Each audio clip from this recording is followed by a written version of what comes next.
তুই একটু এই ব্যাপারটা দেখে রাখিস কেমন? ইয়েস। কি কইলে? আমার মার অপারেশন লাগবো?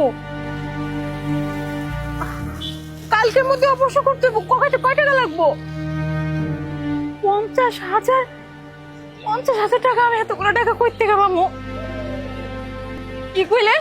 অপারেশন না করলে? না না ডাক্তার সাহেব, এই কথা মুখে হয় না। না, আমার মা ছাড়া দুনিয়াতে আমার আর কেউ নাই। আমার মায়ের যে আমরা বাঁচিয়ে দেবে। আপনি এই কাম মুখে হয় না, এই কথা মুখে কিছু করেন না। উল্টো পাল্টা আমার মায়ের যে আমরা আপনি বাঁচাবেন। আপনি এক কাজ করেন, আপনি অপারেশন সব ব্যবস্থা করেন, আমি টাকার ব্যবস্থা করতেছি। আমার মায়ের জন্য কিচ্ছু নয়। আচ্ছা ঠিক আছে।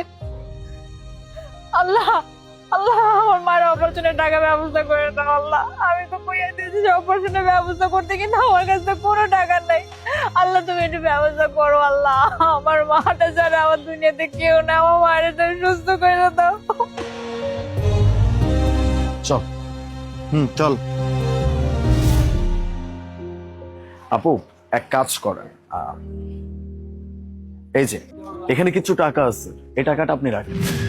ভাইজান, আপনি না মাত্র কইলেন আপনার কাছে কোনো টাকা পয়সা নাই, তাহলে এখন টাকা পয়সা কই থেকে এলো? ছোট্ট একটা মিথ্যা কথা বলছি আর কি, ইচ্ছা করেই এসব মিথ্যা কথা বলে আপনার কাছ থেকে সবকিছু শুনতে চাইছিলাম। দেখুন আপু, আপনি নিজেই অনেক বড় একটা বিপদের ভিতর আছেন, তারপরেও আপনি আরেকটা মানুষকে সাহায্য করতে একবারও কিন্তু চিন্তা করেন নাই। আপনি এটা চিন্তা করছেন যে আমি যদি একটা মানুষকে সাহায্য করি, সেই মানুষটা আমাকে দোয়া করবে। এই দোয়াটা আমার জন্য অনেক কিছু। আর আজকালকার মানুষ তো নিজের কাছে থাকা সত্ত্বেও অন্য একটা মানুষকে কোনো কিছু দিয়ে সাহায্য করে না, আর সেখানে আপনার কাছে নাই, তারপরেও আপনি সাহায্য করছেন। এটা আপনি রাখেন।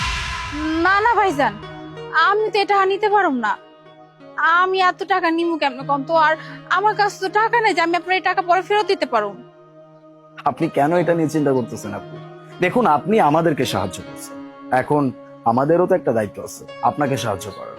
এর জন্য বলতেছি আপনি এটা রাখেন। আর টাকা ফেরত নিয়ে চিন্তা করতেছেন, একদমই চিন্তা করতে হবে না। আপনার যখন মন চায়, যখন আপনার কাছে টাকা হবে, আপনি তখন আমাদেরকে ফেরত দিয়ে দিন, কোনো সমস্যা নেই। আর যদি দিতে নাও পারেন তাও সমস্যা নেই।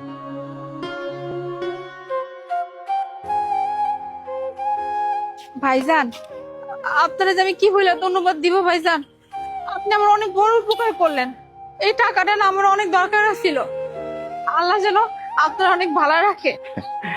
ধন্যবাদ দিতে হবে না, শুধু আমাদের জন্য দোয়া করবেন যেন আপনার মতো আমাদের মনুষ্যত্ব আজীবন বেঁচে থাকে। ভালো থাকবেন, আসি। চল।